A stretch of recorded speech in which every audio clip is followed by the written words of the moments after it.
Kakak perempuan itu mendorong adiknya dari belakang.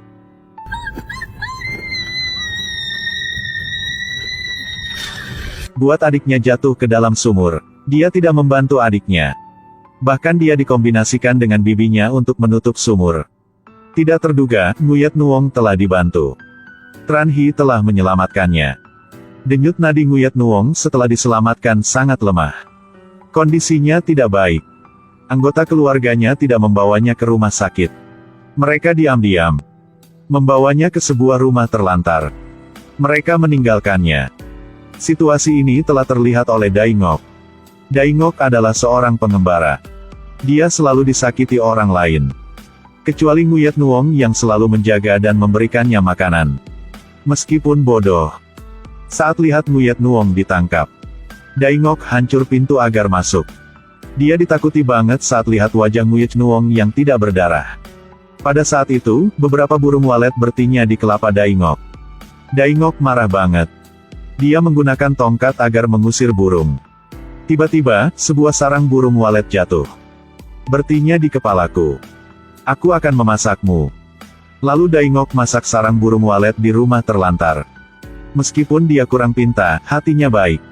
Nguyet Nuong, kamu telah lapar belum? Dia ingat tentang Nguyet Nuong sering memberikannya makanan. Jadi beri dia makan sarang burung yang baru saja selesai dimasak. Dai Ngok tidak tahu. Sarang burung walet yang dia jatuhkan adalah tonik premium. Dia tetap tinggal di rumah ini.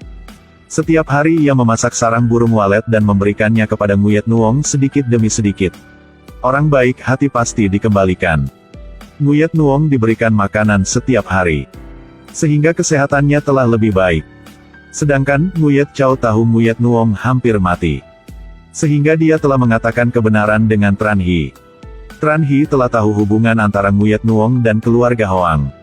Keduanya mencari Nguyet Nuong di mana-mana. Tran He telah menemui bapak yang membawa Nguyet Nuong. Karena uang. Pak itu telah mengatakan semua.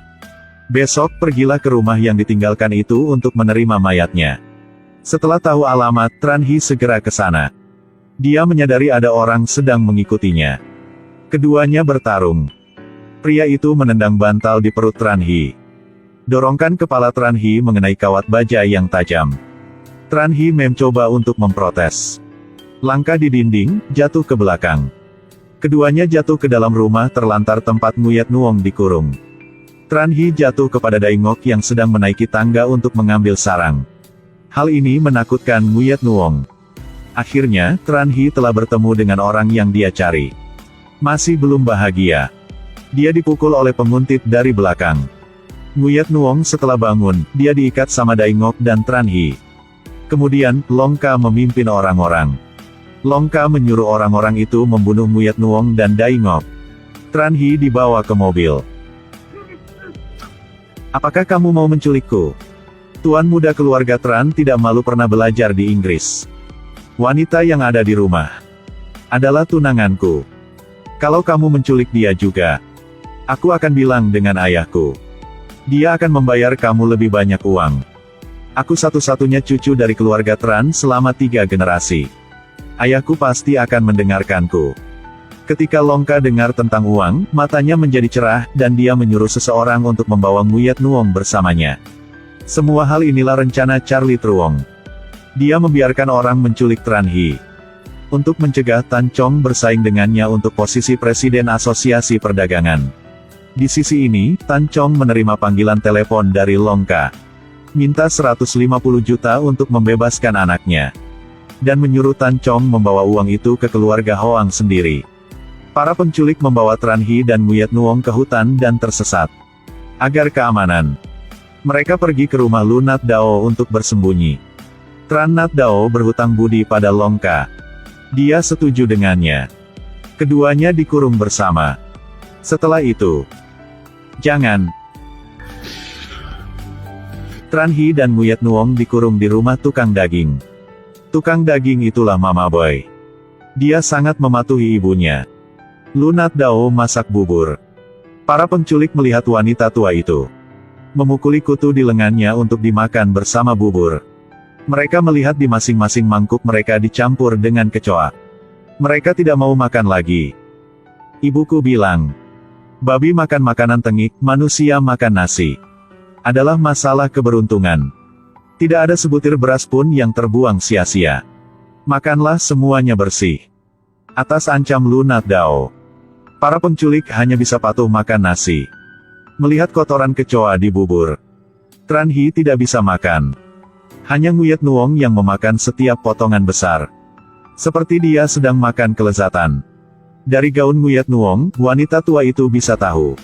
Nguyet Nuong adalah anak miskin. Mengetahui bahwa dirinya tidak punya waktu lama untuk hidup. Dia mau makan makanan yang Nguyet Nuong masak. Nguyet Nuong setuju masak untuknya. Lunat Dao membawa Nguyet Nuong ke pasar untuk membeli bahan-bahan. Nguyet Nuong menggunakan alasan untuk mengusirnya, ingin memanfaatkan kesempatan untuk melarikan diri. Tapi memikirkan Tran He, dia melepaskan kesempatan ini. Dalam perjalanan pulang, Nguyet Nuong dan Tran Tin saling berpapasan. Tak satu pun dari mereka menoleh.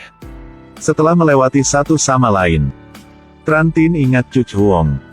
Sehingga dia panggil Cuch Huong. Nguyet Nuong berbalik, menatapnya lama, lalu memanggil Pak Tin. Pada saat ini, Tran Tin baru tenang. Ternyata, Nguyet Nuong adalah anak Cuch Huong. Keduanya senang ketika mereka saling mengenali. Tran Tin bertanya tentang kehidupan Cuch Huong. Nguyet Nuong belum jawab. Dia diseret dengan paksa oleh Lunat Dao. Nguyet Nuong telah memasak makanan. Wanita tua ini makan banyak. Setelah selesai makan terakhir, dia memakai pakaian yang dipakai pada hari menikah. Berbaring di tempat tidur. Dia panggil anaknya. Dia menggunakan sedikit waktu terakhir untuk menasihati Lunat Dao. Katakan padanya untuk tidak membunuh babi lagi. Mencari pekerjaan lain dan kemudian menikah dengan Nguyet Nuong. Kemudian, dia meninggal. Ketika dia mengetahui bahwa Nguyet Nuong telah melepaskan kesempatan untuk melarikan diri untuk dirinya sendiri. Kalau kita bisa lepas, aku pasti menikah denganmu. Nguyet Nuong masih belum tahu identitas asli Tran He. Dia telah jatuh cinta dengan pria yang pernah menyelamatkan hidupnya. Sedangkan itu, polisi juga tahu bahwa Long Ka adalah penculik. Mereka ke rumah Lunat Dao, bersiap untuk menghukumnya.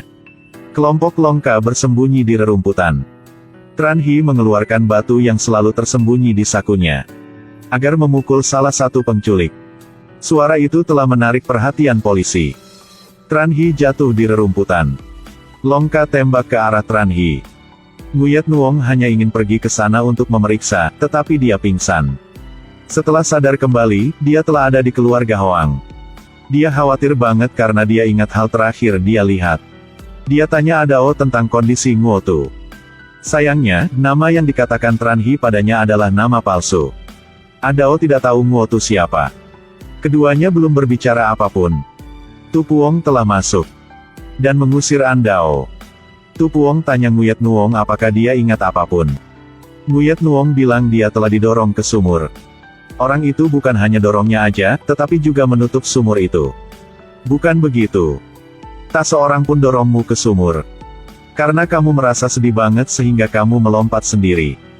Tak seorang pun menutup sumur. Tidak ada yang mengusirmu untuk menunggumu mati. Kamu diculik oleh Long Ka. Aku telah melaporkan polisi. Tu Puong memberitahu Nguyet Nuong bahwa neneknya dirawat di rumah sakit. Memaksanya untuk tidak berbicara apapun. Apa yang akan terjadi selanjutnya? Sampai jumpa di video selanjutnya.